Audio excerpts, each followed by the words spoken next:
Do burglars really avoid houses with dogs? 3. I live on the border of a rough neighborhood. I also have 5 dogs of varying sizes, large to small. One day, a thief stole something from a local store on the edge of our property. Well, the thief wasn't aware of my animals, so he sneaked around to retrieve his stolen items, only to be met by 2 of my most protective dogs. The police told me they chased said thief for over a mile.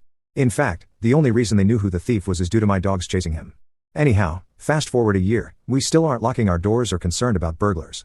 I pulled up at the local Ghetto Fab gas station across the street from the store the thief stole from. A guy noticed my van with a decal for my dog business on it. He asked if I could train his pit bull. I asked, "How did you hear about us?" "I don't train dogs, rather I bake dog treats for high-end pet stores," but he piqued my interest. He said, "Oh, I heard about your dogs chasing the guy who stole from the store." "Ah, I see. So it appears everyone in my Ghetto Fab neighborhood thinks I train animals to chase off thieves. House secured." 4.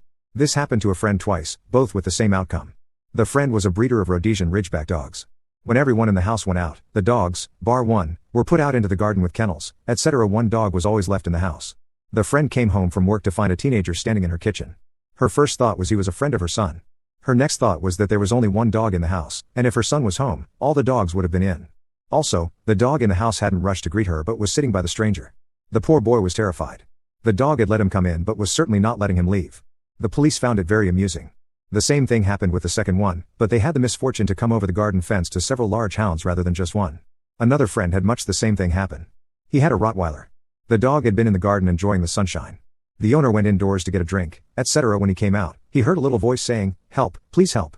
The gate leading to the back garden was to the side of the house. He looked there, and there was a man with a duffel bag full of stolen goods from the house next door pinned to the wall by the dog, big paws on his shoulders.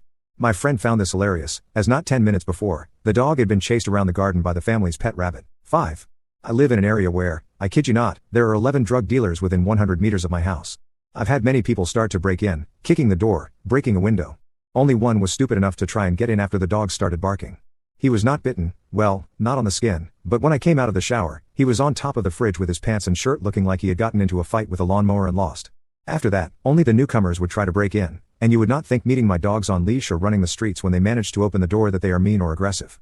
But come into my house uninvited. I have German Shepherds, and my third dog is a Lab Shepherd pit mix. Good luck to anyone stupid enough to try and hurt me. The last guy ended up with 144 stitches in his arm.